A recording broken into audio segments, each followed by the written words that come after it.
Thank you for joining us. My name is Yvonne Lobby. I'm with the Poughkeepsie Public Library District, and I welcome you tonight to an artist talk with Gregory Arnett. I wanted to do a little housekeeping first. This program is going to be recorded and later on placed on the library's YouTube channel. Your camera and microphone are muted, and we ask that you remain muted throughout the duration of the presentation. That way it gets a clean recording for us. If you have any questions, you're welcome to use the chat box. You're also welcome to raise your hand. And at the end of the presentation, we will open up the microphone so that you can ask Gregory questions directly. And with that, we will get on with the presentation. So Gregory Arnett credits his early art lessons and exposure to the cultural mix in and around San Francisco Bay Area, where he grew up, for his inspiration in blending Western and Eastern art aesthetics and philosophies into his work. As an early gift of a set of paints and a discovery of Ralph Mayer's The Artist's Handbook in a local art store, Greg was on a course of discovery that led not only to his career as an artist, but also to his work in the field of conservation, picture framing, with an emphasis on traditional and decorative French mats. Over the years, Greg has maintained art studios in Northern and Southern California and has resided in the Mid-Hudson Valley since 1999. His influences include American tonalism, French Impressionism, and Japanese traditional painting and ceramics. Gregory's fine art and design work can be found in many private and corporate collections around the United States and abroad. And he is currently on display. His work is currently on display at the Friends Bookstore, located behind the Boardman Road Branch Library, through February 24th. And so with that, I'd like to hand it over to Gregory. Thanks. Hi, thank you very much. First, I'd like to say thank you to Yvonne, because boy, what a lot of work to put these shows together, not just mine, but all the shows for all the artists and the exposure she gives to us at the bookstore, and I'm truly grateful. So welcome to everyone tonight. And yeah, so as Yvonne just said, I've been making art since I was very young. I started, actually, my first exposure to drawing and painting was through a babysitter who used to come and kind of take the pressure off my mom and give me, get some time to herself. And so she basically would bring her art supplies that she had from taking classes through school. And we would sit and draw and paint. And that was when I was about, maybe I said 6 years old. And it just really stuck with me. It became the main thing that I really wanted to do. And from that age on, I basically considered myself an artist. I studied as many art classes as I could through public schools, and then was drawing and painting at home all the time. As my bio mentioned, because I was already drawing and painting, I started exploring the area to see where I could buy supplies. And there was a local art store that was in the little town I grew up in near San Francisco. And just being in that art store really brought me alive to see all those materials and the various books they had, and just all of the different ways to make art. It really excited me in a big way and started me on this journey. I started buying brushes and pencils and erasers and just whatever various things I could get there. And while I was there one day, as in my bio, I mentioned Ralph Mayer's Artist's Handbook. Now, by that time, I was probably around 10 years old, and I'd been saving up all my allowance and doing various things like mowing lawns and doing whatever I could to get cash together. And so I bought this book, and I'll show you a copy of it. I still have one to this day. So it's a pretty good sized volume. And so for a young kid to sort of see this thing and buy it was a big deal for me. And I really took it page for page and just really read that entire book, and started really learning the history and the background of not just how to paint, but what is paint itself. And so that led me on this journey towards the traditional techniques, how paints were made, how paints through the ages in different parts of the world, different cultures. And what I realized was that it's traditionally paints were made with very basic things like milk and egg and beeswax, which is what we now call encaustic. And so I started exploring with all those different materials and taking the pigments and mixing them in with these different things, and one thing led to another. And it's kind of just been the things that's kept me excited my entire life. I'm going to look back at my notes here. Another book that I find very fascinating to this, still at this point in my career, is a book called Formulas for Painters. And so Ralph Meyer's Artist Handbook and Formulas for Painters by Robert Massey. Another one, if you're interested in exploring all these very old materials that are used to create various types of paint, glues and paints and all the various ways that you can think of the materials that you need to make work. Those two books have been fantastic for me. So making my own paintings, but then realizing that, frankly, making money at art is always a challenge. I decided to explore other aspects of what the art business was. And so I ended up studying picture framing and the restoration of paintings. And I actually apprenticed to pay my way through college. I actually worked at a variety of different stores, but one in particular where I did an apprenticeship for several years to learn very traditional picture framing. And we mostly handled work from the 1700s, 1800s. And so, again, you're really looking back to those periods, not only at the art, but how the styles of how they were framed, the materials that were used to create those frames, and the care of work from those periods. So that really became kind of my dual life, making my own work, and then caring for the conservation of and framing of traditional artwork. Some of the artists who have influenced my own painting, and it's a very long list. I mean, it basically is endless. But some of the artists that I kind of wrote down on my list that I call out, people like William Turner, Sargent, John Lafarge, Eakins, Courbet, Manet, Degas, Whistler, George Inness, again, tonalists. Charles Warren Eaton, another tonalist.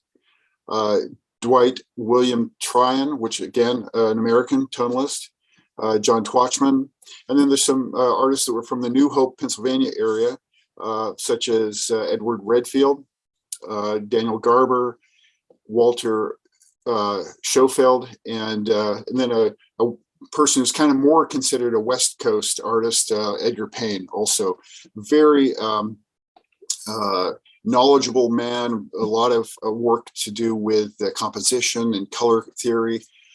So that's some of the influences of people who have influenced some of the work that you'll see at the library bookstore, and also in the slideshow that we're going to have here in just a few minutes. So as far as my own work goes, I settled on two medium. Mostly I worked with watercolor quite a bit and gouache quite a bit, but really, as far as the work that I do, mostly I work with oils, and then also sometimes with encaustic, which is a wax-based medium that you paint with hot. Actually, you work with it while it's hot. But I'll talk about the oils. I mostly use Winsor Newton products and Gamblin, which is an American company. I use warm and cool colors, and I try to use a basic palette of warm and cool reds, yellows, and blues. And here you see, I'm going to take a list here, get my list. Here you see the first painting of the slideshow, and that is called Summer Evening Sky. And this is an oil painting.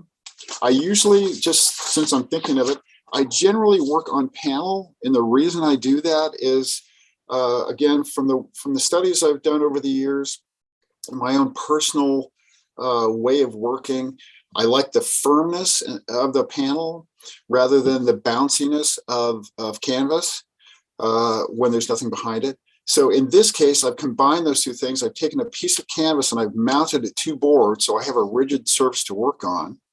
And so that's this. And, you know, looking at this painting, one of the reasons I chose this particular subject is that oftentimes you think of landscape being a horizontal composition, but sometimes I like to turn that around and actually work with a vertical composition. And so a simple painting like this, where you have a little bit of the ground showing, but mostly we're looking at the clouds above, I wanted to use that to my advantage and have this vertical composition where you're really kind of focused on the distance and then the clouds above. I guess we can go to the next slide if you want. Okay, this is actually late January sunset. And again, this is a fairly straight ahead painting. I'll talk a little bit about the brushes that I tend to use. I have a very basic set of brushes that I like. I generally will work with rounds. So they're soft brushes, basically what you would like a watercolor round or a soft bristle round brush. The other is a, so that is what I use mostly, different sized rounds. And then I also love a brush that's traditionally called a liner, or traditionally called a rigger. And it's a very long bristled round brush. So a standard round has a certain, this is fairly large, but has a certain length of hair. And then these liners or riggers have a much longer hair. And I use those for doing linear marks and brush marks. Whereas the rounds are much more for some of the standard other things, other types of marks. The only real hard brushes or hard bristles that I use are what are called a filbert. And it's sort of a rounded, instead of being a cut off flat, it's actually, if you take a flat brush and you use it enough, eventually the edges wear off and I end up getting that shape anyway. So I started just using filberts. So it's a rounded hair bristle and the stiffer bristle. Now, one of the brushes that I use a lot for paintings like this, and as we keep going through the slideshow, I'll kind of mention soft brush, hard brush, and some of the various techniques. But one of the things that I found was that I do a lot of moving the paint around with what I call a mop brush, where I've taken a round that I buy, and once it's kind of run its course in terms of being able to keep a point, they start to really kind of flare out a little bit. And what I started finding was that I really liked the mark that made. So what I do is I take these rounds and I keep them nice as long as I can. But once they kind of get frazzled, I actually push it further and I really beat the brush up so that it has this real open, almost like a mop brush. Now, generally with mops, you are doing that with something that's fairly liquid, but I actually like to use a brush like this. And in some cases, I'll grab another one. Well, anyway, sometimes they get so pushed around that it really does have hair that sticks out in all these different directions. So what I do is I will use it to mop the color around, but I also roll the brush. So for instance, in this painting we're looking at, a lot of those little tree forms, and I'll point this out as we go through the different photos, a lot of these tree forms are made by taking a very rough brush like this and kind of rolling it in various ways to get the kind of random marks. Because what I find is if I use a perfect brush to do some of that, it just looks too much the same all the time. Whereas if I get to really move it around and push the paint around like this and then go back in, and sometimes I'll take a stick or a palette knife and go back in and take some of the marks back off so you get the paint to come push and pull, sort of what they call additive and subtractive. So really that's kind of how this painting was made. I'm starting with a piece of canvas mounted to a board, and then I basically work those colors in with the different kinds of brushes. And in this case, with this painting, it's fairly coarse and simple. And most of it was done with one of these kind of beat up brushes where I'm really using it to move the paint around in sort of these random ways to get the sort of coarseness and the what I see is the true nature of how these landscapes look. It's not perfect little brush strokes or whatever. It's actually got this real emotional kind of quality to it. And since I use that word emotion, one of the things I try to capture is what I call the emotional moment. So when I'm driving around or I'm hiking and, you're seeing all these different things come and go, I will try to actually pick scenes to paint and even go back to those same areas, either first thing in the morning or late in the evening, so that I know the light's going to be different. I'm going to get what I consider a more emotional subject matter because of the light and the way the shadows are. And I want that because that to me is what touches me about being in nature. And I think it's what makes a successful painting because of that. All right, Yvonne, can we go to the next slide? Okay, so most of the time I paint here in the Hudson Valley, but on occasion I get the chance to travel. And this is actually a Cape Cod scene done again in a very straight ahead, quick way with a couple of different brushes, but mostly larger and smaller versions of this kind of rough mop brush. And especially along the horizon where you see the trees, where the trees meet the sky there, you really see these little marks and little bits that are hard to do one little piece at a time. So if you kind of get your brush in there and you move it around and push the paint around in various ways, you get this very organic, more natural feel out of the paint. All right, we can go to the next one, please. Okay, so this is actually the Hudson River painting, and it is titled, reflection. Oh, Golden Hour, Hudson River Bank. And this is, instead of painting on canvas mounted to board, this is actually painted right on a piece of birch panel. And so what again, because I like to be able to really push the paint around and have that sort of a firm support. So that's why this is painted on a panel. Okay, we can go to the next one. All right, so again, very loose brush strokes done with the same types of brushes I've been talking about. And this one is Golden Dusk. And this again is, this is actually in the show if you have a chance to get by the bookstore. And it is oil on canvas mounted to board again.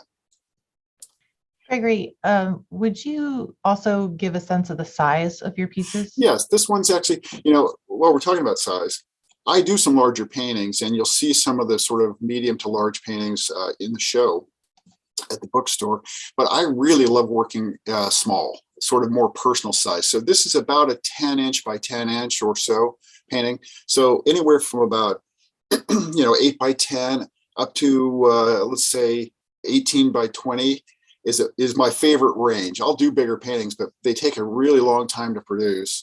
And I like to kind of get on to the next subject sometimes before the paintings are done. So I let them sit there and then I come back to them, but I really love working in, like I say, 18 by 24 and then down to even I do like 5 by 7-inch paintings, but this is sort of what I consider sort of a personal scale. And because you really get to enjoy the subject matter, it doesn't take you weeks and weeks and weeks. Some of the bigger paintings take several months to complete. So I do some of these kind of in the meantime to keep myself motivated and moving forward. And sometimes it really helps to get away from a big painting like that, just to kind of clear your head and you get caught up in the details of things. So if you get to kind of get away and do a few other things and then come back to it, you get to look at it with fresh eyes. So I'll point out one thing about this composition, and you'll see this a few times. One of the things I like to do, and it's something I learned from the toneless painters, George Ennis, for instance, a lot of times with landscape, there will be a field on the bottom or some sort of pasture or a meadow or something on the bottom, and you've got this great colorful sky.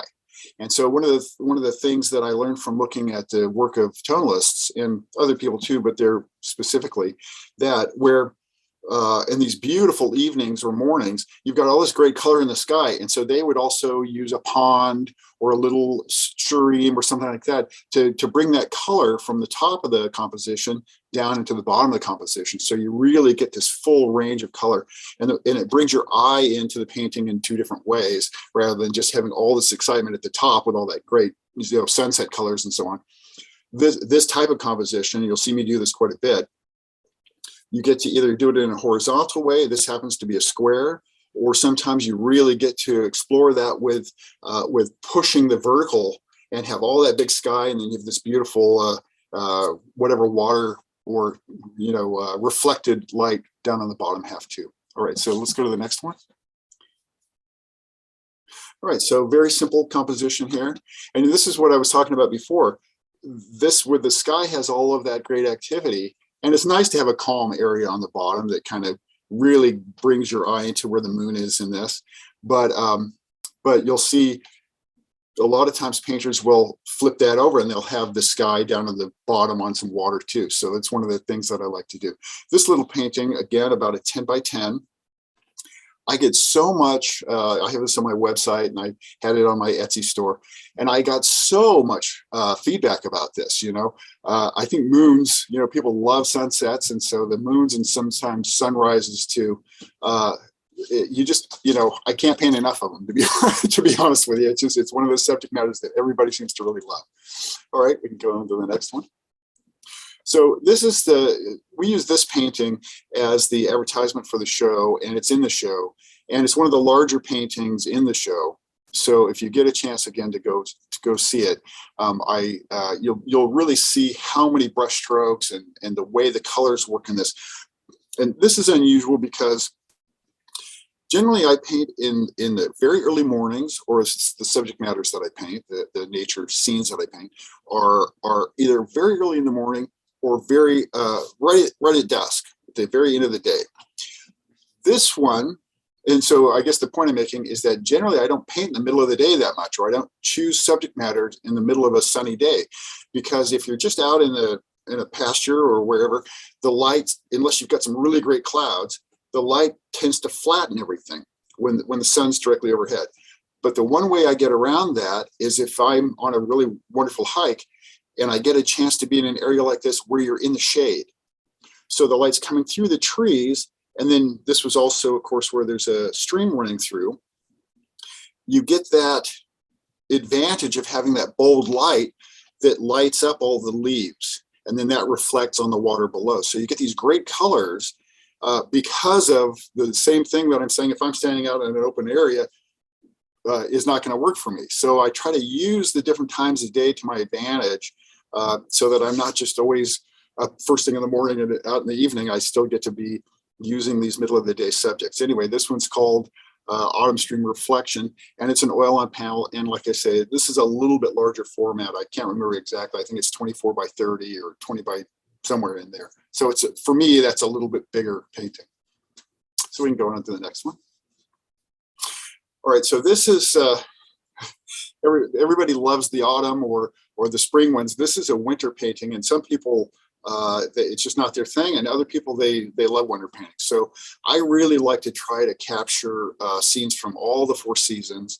And obviously the snow is it's not everybody's favorite time of year, but it truly has its own beauty, and it really brings the light out in those very early or very late moments of the day in a way that nothing else does. And even you see night paintings by some of the New Hope painters, where they use the snow as an advantage because it really pulls the light out. So that's basically what I was trying to do here.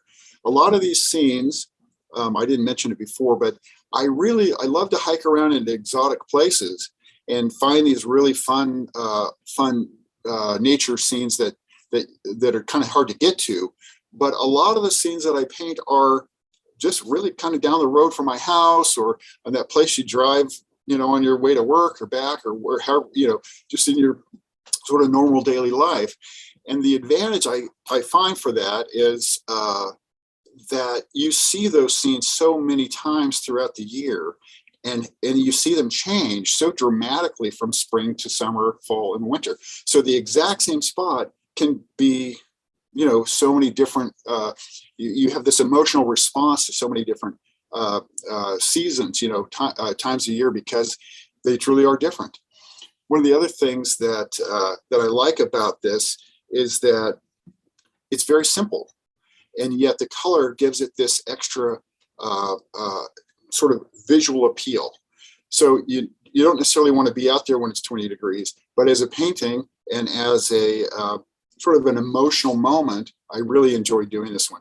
The other thing that I like about this, I don't paint people in my landscapes very often, but every now and then there's a little hint that there's someone has been there. And in this case, the tracks in the snow of the farmers and working in the fields and that kind of thing.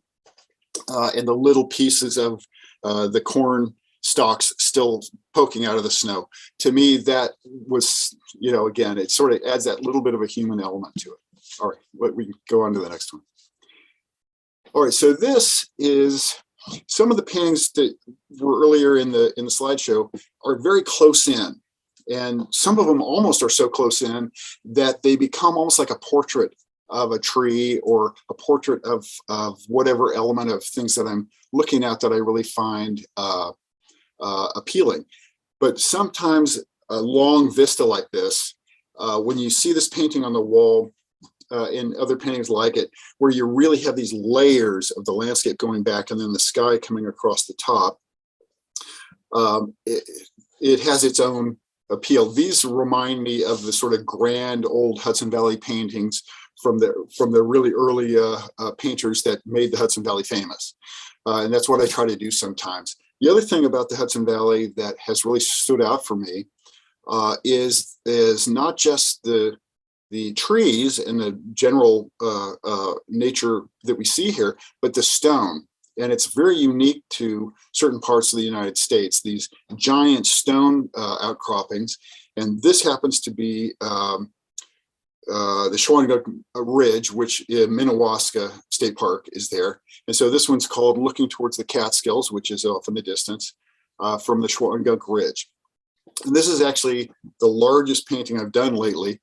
And it's, I believe, a 30 by 40. So, considerably larger than most of the others. And again, a painting like this, I think I had that on the easel for 4 months, and I'm not complaining. I'm just saying that the bigger ones take a little more time than the smaller ones. So I try to mix it up and do both. I really had a lot of fun working on these, the stone area in the front, just all the shadows and the various aspects of that. That was the fun part of this one. All right, we can go to the next. All right, so here is this idea of the vertical landscape, which again is not something that you see quite as often, and the reflection on the water. And the main thing that appealed to me about this was that it was a very kind of, again, sort of a middle of the day, very flat light, but the range of color is very muted. It's very simplified, and it has that sort of toneless quality to it, where you're not trying to really have it be flashy as far as the colors being all over the place. It's a very limited palette, very simple composition, very loose brushwork. Again, with these kind of rough, beat up brushes, and then a lot of the tree trunks and that kind of thing with these longer hair, like I keep calling them liners or riggers. The reason I say rigger, the really long ones were kind of developed by people who did marine paintings and would use these to draw the rig, the rigging, all the long lines. And you also see a lot of the Japanese painters working with very long haired brushes and these beautiful calligraphy lines, whether it's calligraphy itself or actually, subject matter paintings that they do, but the amazing technique with these very long brushes. All right, thank you. Okay, so again, very rough, very simple, not a lot of color going on. One of the things that I do is I like to start, it's what I call a midtone neutral. I take my basic palette of colors and I take a red, a yellow, and a blue, and sometimes even a green, and I'll mix them all together with a little bit of a white. And what happens is they neutralize each other, because complementary colors, if you've studied color theory at all, you start getting these things where it's just basically a gray. So I start with a gray, and then I add little bits of color to that mid-tone gray to bring out the colors that I want and to create the volume structure, the lights to the darks. So in this case, I've started with a mid-tone gray that I mixed on the palette, and then I just added little bits of color to get the range of those greens and the yellowy greens, and what comes off is almost a violet as the darker grays. All right, we can go to the next one. Well, so here's some color though. So in this case, what I've done is I've tried to do the opposite, where I've started with full color, and then the thing that I did that some people do and some people don't like to do, I don't buy black like ivory black or lamp black or any of the standard blacks. What I do is I take a toned in green and a toned in red, and I mix my own blacks. So that was the real thing with this, to get these odd sort of purples and blues, and then mix the colors down so that it becomes as black as it can be. And then I'll add a little bit of a burgundy or alizarin crimson, or a little bit of a ultramarine blue or whatever color, to bring some color, some life to that black. But I don't start with a standard black, because I find that they flatten out too much. So I like to mix my own blacks. And in this case, that's what I did, is I mixed a really dark black, and then I worked back to the light using that as a starting place. All right, so this is another vista, and this one is on panel. And I do a lot of sort of, I like autumn, but I also like when autumn's starting to fade. So you get these beautiful colors, but they're not quite as punchy as the previous painting. So that's what this is. This is me really trying to get a feeling for the distance, and really playing up by centering that tree right in the middle of the composition, which is in some people's book a big no-no. But sometimes I really like to do that, to sort of break up the composition with a sort of rolling hill in the front, and then the distant, in this case, it's the Schwangunks off in the distance. So with this one maple kind of right in the middle, to say, it's the autumn, here we are, you know. Anyway, so that's that one. This is actually looking towards the Schwangunks again. And this one, I really loved the way the sky was that day, and I just kept looking and looking and looking, and just that it was such a nice flowing storm that was coming through, and you could really feel the wind. So that's what I was trying to do with this painting, is get the sort of the sense of the movement, all the grasses in the front, and then the way that the clouds are sort of broken up in the back, to get that sense of a real storm pushing through. And this is actually a fairly large painting again. It's about a 24 by 30 or so. Is that a Mohawk there? It is indeed. Yeah. That little one brushstroke. Yeah, beautiful. Thank you so much. Thank you. And okay, so one of the things that we happen to have black walnut trees on our property. And one of the traditional inks is made out of all these different nuts. And one of the most used is a black walnut. So I actually took the black walnuts, I soaked the husks, and you basically boil it down for long enough to get it to be the sort of thickness that you want. And then you add a little bit of an alcohol to it to sort of stop it from deteriorating and mildew and mold. So this is a study of that same exact subject, but in black walnut ink. So like using it like a watercolor. So a little bit of pen and some brush work, and then came back and filled in a few details with a pen, with a traditional quill pen. So that's black walnut. So excuse me. So this one is that sort of a dusky kind of scene where everything becomes very muted.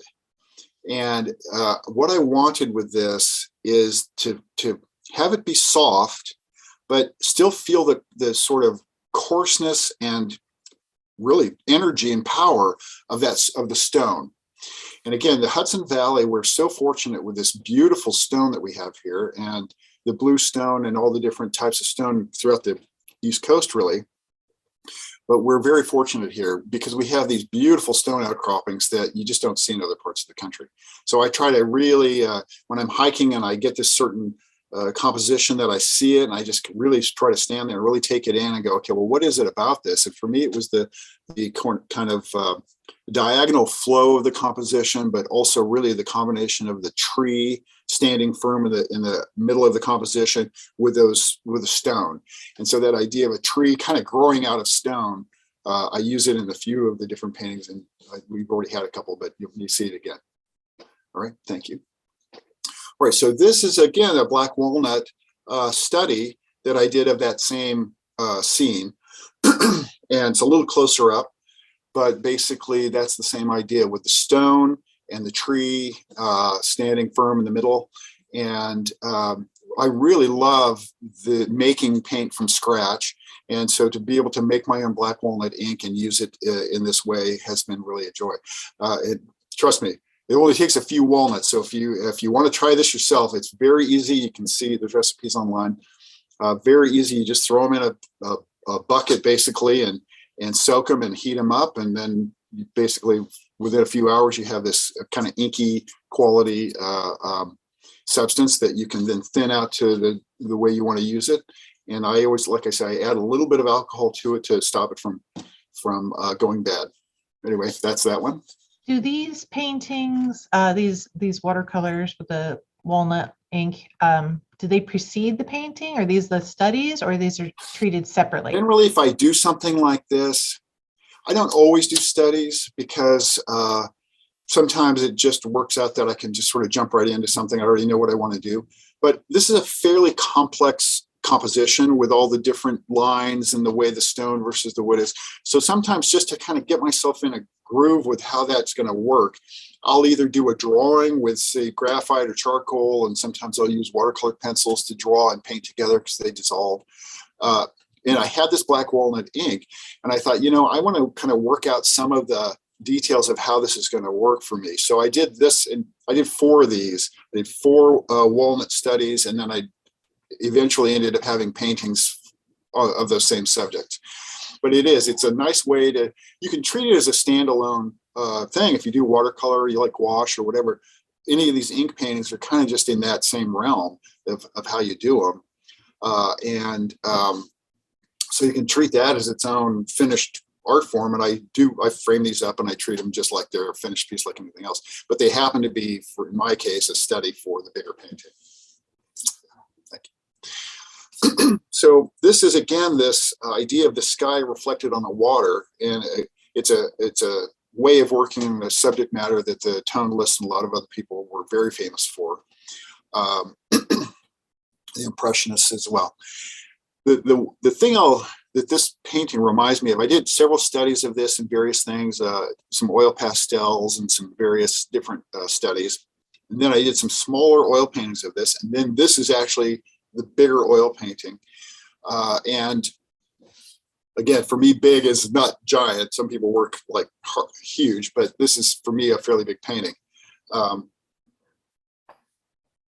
of the things I'll say about this and about landscape painting in general is that these paintings capture this moment in nature that isn't going to be there for very long, whether it's the sun going down or whatever. In this case, that tree doesn't exist anymore because it fell into the pond. So I drive this way quite often and I see that pond now, and it's always that tree is missing for me. So it's one of those, it's a personal thing. And I think landscape is personal. We all live in this beautiful area, and you have your favorite, corner you come around, or your favorite hike you like to take. So this is one of those, it's a pond very near where my wife Ann and I live, and we go through this area all the time. And so that pond every season has its own feel and so on. But one day it came down and around the bend, and that tree was laying in the pond, and that's the end of that. So now that landscape doesn't exist. And there's also, of course, areas where you see this great vista, and then 2 years later, there's a house there, so there's all of that happening up here too. But even without all the development, there is just nature is an ephemeral experience, and really take it in and enjoy it in the ways you can every season. All right, thank you.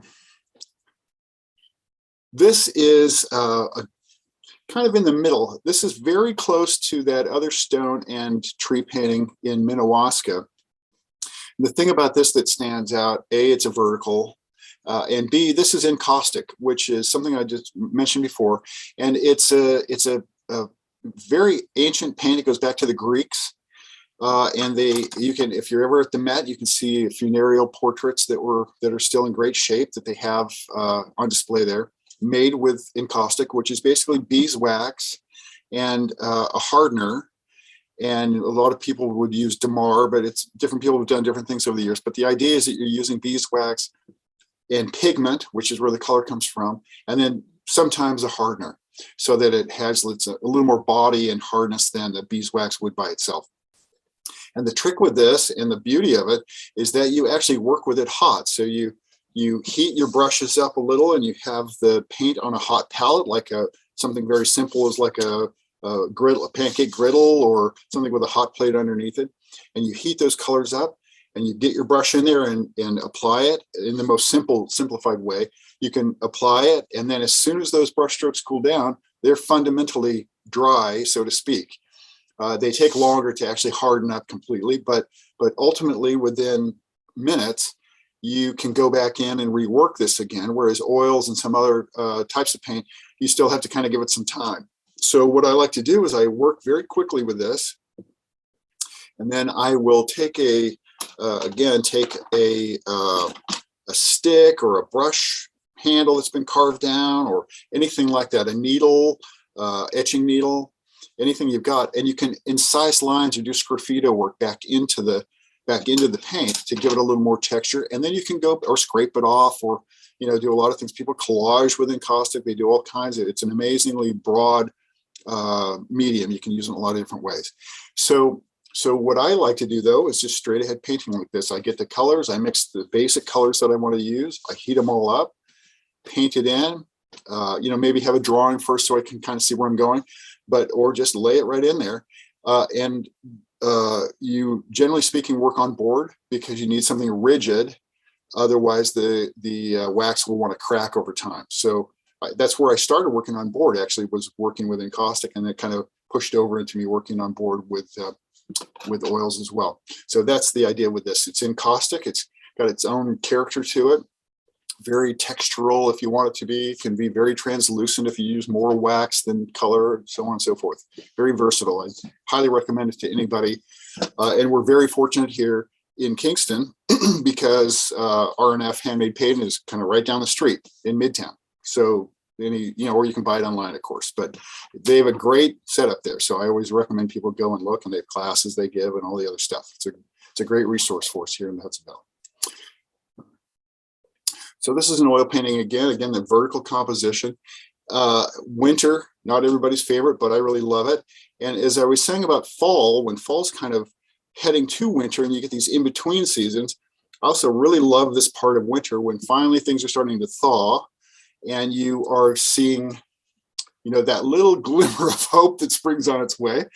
And the colors are beautiful. The winter, sort of muted colors of winter, I really love it. So this is a location that I've painted in the fall, I've painted in the spring, and then I've also painted in the winter. The other thing about this spot, and I always say this to people, if you're in the right spot, and it's almost anywhere you would go, if you don't see something you like looking one way, turn around and look the other way. So I've painted look in the other direction and look in this direction many, many times. And again, I just, certain places, they just draw me back, and I try to give myself a little extra time if I'm out driving around so that I can actually stop and really look, really observe some of these spots that you drive by every day because they're so beautiful. And you sort of you take them for granted if you don't really stop and give them a chance to soak in. All right, let's do it next. This is, we're talking about the sort of the ephemeral nature. Here's this tree that's fallen down. The other thing about this scene, this is an area that was normally a meadow, and we don't normally think of beavers that much in our area, but this whole pond in the distance there and this little stream happened because the beavers basically created this pond. And it was such a temporary situation because they moved on to some other spot, but it's called the Beaver Pond. And it was just one of those things that all of a sudden, what was normally a meadow became a pond because the beavers had, closed it off and were trying to do their whole thing. And anyway, I found it really compelling. And we were talking about those long-haired brushes. So all these grasses and all that sort of stuff in the foreground is all done with brush. One of the things that I do, and it's true for most of the paintings, but in this case too, I'll lay in some areas to get a basic idea where things are. And then I learned a technique, it's called tonking, that was done. Traditionally, it was done to take excess oil off of an oil painting that you worked too much. And so that you could sort of get it to dry a little faster and be able to work on it again fairly quickly. So what you do is you lay the brush strokes in and you take a piece of paper and you lay it over that area and press the paper onto the paint and then pull it off. And you get this transfer of the paint onto the piece of paper. And I don't do it all the time, but it's one of those things that if I've worked an area and I just think it looks too sort of normal and not interesting enough, and I want to work back over it again fairly quickly, I'll tonk. I believe it was basically the last name of an artist who sort of was known for doing it. And what was it? I can't think of his first name. I'm so sorry. But anyway, he basically used to do this. And so I learned it and I decided, well, I'm going to try that a few times too. And it really works for me. So I laid paper over this front area, took off the original brush strokes, but it still leaves behind quite a bit of paint. And then I went right back into it again with the long-haired brush and worked all the front grass area. All right, anyway, that's it for that one.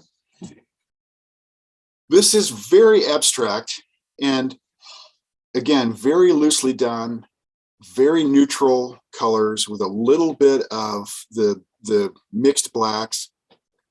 What I wanted with this was just exactly what you're seeing there, which is that there's not a lot there, and yet emotionally there's a lot of content there. So it's a very simple composition, but it's very soft, and the colors when you see it in person, very, very subtle, but it really has a lot of character because of the subtleness of it rather than the punchiness of it. So when I was talking about looking the other direction with that other painting, this is the view. Look, when I basically just turned around and looked the other direction. So this is this direction of that particular view, which again is here, kind of off near, if you're heading towards Minnewaska, down by Rosendale and in through that area, you'll see some of these little streams that run through there. And basically what this is very quickly done. Laid the paint in, took some off, laid it back in 2 or 3 times until I finally came up with the textures and some of the colors. And then I did some of the highlights and a few of the vertical marks for the trees and just left it alone. On larger versions of this same spot, I've done much more detail and sometimes I just overwork things. So I really love the fact that sometimes you just lay it in there and move on to the next painting, you know? So this was a case of that where I really wanted it to be as fast as I could get it to be and yet get the subject matter. So that's what I did with this one. This is another Cape Cod painting. And again, done in a fairly quick way, laying the darks in sort of in a more traditional way where you lay the thinner darks in and then you work these middle tones and highlights over the top of it. The thing about this scene that I really love is the diagonals and how the water comes in from one side, moves to the other, and sort of zigzags back. And the same thing with the vertical, the diagonal feeling of the clouds in the sky. And it really sort of pulls you in a way that I was hoping to do. I have a thing about tree roots. It's just the energy, the way they move, the sort of forms they take. So a lot of times I will stop and really spend time just looking at these areas. This was after a big storm, and of course the erosion where it pulls everything off the banks of whatever little streams and waterways. So this was just a little stream, but it was after one of the big floods that came through, and it exposed a lot of these tree roots. And I just found it so beautiful that I decided to really spend some time with it. I've done a couple versions of this, but again, very fast, very loose brush strokes, using the kind of rough brushes, and then also the liners to get the linear quality of it. I love early morning. So this is one of the dawn paintings rather than the dusk paintings. So this one morning, it was just so colorful. It was a fall afternoon or a fall morning, and I just really couldn't believe my eyes. So I really stopped and spent the time there. This is only about I think it was a 8x10 painting, so very small, but and for having so much color, I also wanted it to be somewhat soft. So again, starting with these Midtone neutrals and then working out to having color rather than starting with bold colors, it helps you find a balance within the color structure that it can be as bright as you want, but you don't start bright. You can start kind of in this middle neutral way and then work to the color, and it has the softness to it if that's what you're shooting for. This one is again a vertical. I do a lot of verticals. Some people love them, some people really don't. I'm not sure why. It's just not, they think of landscape as a horizontal. But I like this way of kind of doing that little bit of a reflection of the water that pulls some of the colors from the sky. The couple of trees that end up breaking up the composition and create the verticals. And I do this type of painting so often because there's something about it. I'm not sure exactly what it is, other than that it just feels comfortable for me, I guess. When I'm hiking around the fields or walking around, all of a sudden something like this will appear for me, and I go, that's it. And and it's so funny, after doing the many paintings that I've done over the years, when I go back and I look at my own slideshows and kind of on my computer and see, well, all the photographs I've taken, there's certain things that's just my thing, and this is one of those compositions, very simple, but it says a lot about what I choose. This is a Hudson River bank painting.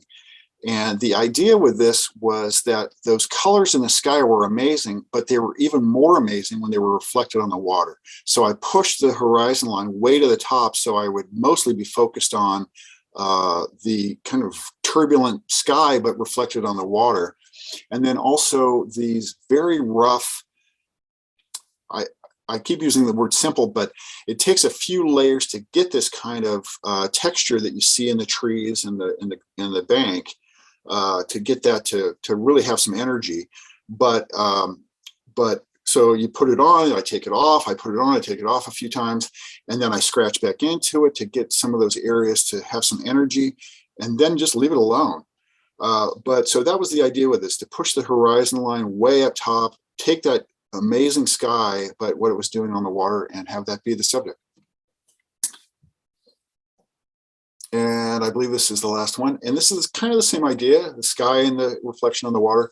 This is one of the ponds up near the Erosion Reservoir. And so every season, it has a little personality of its own. And so that's it. That same idea, and very simple straight ahead brush strokes with the coarse brushes and a few little details of the trees to kind of keep the scene feeling full and deep. All right, well, I think that's it. Oh, and then here's a couple photographs of the actual show at the bookstore. And again, if you haven't seen it, please go by. I will point out on these this set, and possibly in the next one, I actually also made the frames for the two side paintings. These middle ones I bought some years ago, but I started making, again, these traditional techniques and materials. And I'd always wanted to do gold leafing and had done some in the past, but But about 4 years ago, I said, you know what, I'm going to really dive into this and learn the tricks, and have been making some of my own frames ever since then. So that's 2 examples of that. And the same thing, all of these frames I made. And so this is you saw some of these in the slideshow, and there's a few that you did not. In this case, the 2 bottom ones are encaustic. Actually, there's 3 out of this group that are encaustic. And then the others are all oils. And there's me in the show. And again, Yvonne, thank you so much. This has been such a pleasure, and it's been really great. And thank you for all your hard work, not just for me, but for all the artists that you represent and show. It's been my pleasure. It takes a lot to get it together. So I really, it's definitely my pleasure. So if anyone has questions, do we have any time left to do that? Yes, absolutely. Okay, I've allowed everybody to unmute themselves. You're welcome to ask questions, or if you want to put them in the chat, I can pass them on. You've gotten lots of praise in the chat box. A lot of people appreciate your descriptions, which are great. Where is the exhibit? Is it at the library? And if so, which library? Good question. It is at the Boardman Road Branch Library. It's actually behind the library at the Friends bookstore. And if you haven't been to the Friends bookstore, I highly recommend it. It's a hidden treasure in this area. Excellent assortment of gently used books at ridiculously low prices. So, and all the money goes towards the library. I have another question. Sure. As a conservator, could you explain? We have a number of pictures that are old, oil paintings that are old, 1830s, 1850s. Some are on board, some are on canvas. Which is the better if we're purchasing more old things? Which is better to have? Canvas or board, you're asking? Is it better to have it on board or on canvas? Well, if you want to keep it forever and ever. Yeah, both are fine. All I would say about canvas is that if you're storing them, you need to be a little more careful, because if something pushes on them, it's going to puncture the canvas. And to repair that is a lot of work. So, and now from the time period that you're talking about, a lot of times the boards were nowadays we have plywoods where the different layers of the plywood go different directions. So it stops them from warping in a way that some of the earlier panels that people painted on were really just thin pieces of wood. And then they would put what's called cradling or supports behind them. So I wouldn't say one's better than the other. As long as they're in good shape, they should be fine. The thing I'll say about both in this part of the country is you really have to be careful with humidity in the summer and then super dryness in the winter. So if you have any kind of way to regulate the humidity levels in your house, that's going to be better for all of your artwork, no matter what it's on. Good, thank you. Oh, you're very welcome.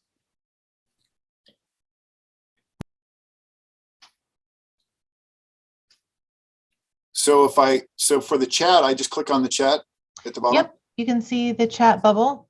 And everybody is welcome to just chime in if you have a question or. Well, thank you, Sherry, very much. I really appreciate it. Karen, thank you. It's very nice compliments. Yeah, they're all compliments. They're beautiful paintings, without a doubt. Great. Thank you. I'm going to see if I can scroll up. Here we are. Thank you for, my pleasure. Thank you, Karen. Linda. Yeah, you're welcome, Linda. Thank you so much. I highly, if you like all the technical stuff, there's a lot of great books out there, and Ralph Mayer's is one of them. But there's just an endless supply of great books. While I'm on the subject of books and libraries, I really credit going to the library for so much of my, not just early education, but over the years. I have a collection of books myself, and I'm always collecting. I'm always trying to learn new things, and trying and experimenting with different materials and so on. And truly, going to the library was really the place for me to learn so much. I had eventually, when I was growing up, I had access to some museums in San Francisco and various places, but the libraries, the local libraries, and then libraries at school, of course, too. But the local libraries, public libraries, really were a lifesaver. And I learned so much. And just to have that there was was truly important. I also think public education arts programming has been discontinued in many parts of the country and many schools, and what a shame, because a couple of great art teachers made the difference for me. I've had some not so great teachers too, frankly, but I've had some really great ones, and it makes all the difference. So yeah, public schools, libraries, and thank you again for the bookstore. We picked up a couple of great things while we were there. So I highly recommend it to anybody who wants to find some used books in this area. It was a great find. Gregory, did you study art formally and receive a degree, or did you study privately with teachers, or how did you study? Well, for my whole youth, I really studied through public school. So all the drawing and painting classes I could take, I would take everything I could get my hands on. And then because of that, I had a few other buddies that were also in some of those same classes, and we would kind of hang out and study things together. But then a lot of it is private study. I think for any artist, whether you went to school or not, a lot of it is just you taking the time to experiment with different things and read and see things. And now with the internet, of course, you've got access to amazing YouTube videos. I mean, it's unlimited. Once I got out of high school, I ended up, to pay my way through college, which again was arts programming, I ended up apprenticing in picture framing and restoration studios, and this one in particular where they were really, really focused, as I mentioned earlier, on canvas and paperborne work from the 1800s. And so I learned a lot about the conservation and restoration of paintings, but also the sort of traditional presentation styles. One of which that I did quite a bit of over the years was called French matting, which is based on works on paper like watercolors and etchings, engraving, so any kind of printmaking on paper. And so I did a lot of French matting, which is a very detailed, very traditional technique. You see them a lot on botanical prints and that kind of stuff. And if you're interested in that kind of work, you can always see a bunch of stuff that I did on my website, gregoryarnett.com, and it's under the heading French Mats. Mm-hmm. And then as far as my own paintings for sale, I'm always looking for gallery representation, but currently I have an Etsy store. It's called G Arnett Arts. So my first name is Gregory, so G Arnett Arts. So if you're interested in seeing some of these paintings there after they come down from this show, but then also quite a few smaller things and some ceramic work that I do, that's where they are. And then actually I see there's my website address there. Any other questions? Do you have any shows coming up or any other places that you're exhibiting? Currently, I do not. Because of the pandemic, et cetera, I kind of, a lot of galleries were closed and sort of threw the schedules off. So currently I don't. Okay. This was great and happy to have it. And like I say, I show online all the time, and I have an Etsy store, which is 24/7 all the time. Mm-hmm. But I would love to have another gallery show or two. So if anyone knows a gallery that would like my work, please send it my way. I'd be happy to discuss it. Wonderful. Well, we've got. Thank you very much, yes, Linda. Yes. Okay, everybody. So I will send a follow-up email with some of the information, Greg's website, some of the books that he talked about. I'll send links to. Hopefully I'm pretty sure we have them in the collection. Ways to get a hold of Gregory as well if you have any questions, and information about the bookstore, the hours, so you can go and visit the work. It really is spectacular. And like Gregory mentioned, when you're seeing it in person, it's a totally different experience because you're getting all the texture and the true color, and they're just beautiful. So, and I'm very grateful, and thank you everybody for joining us. I appreciate it, and I hope you had a good evening. Okay? Thanks again, Yvonne. You're welcome. Thank you. Good night, everybody. Thank you for coming out.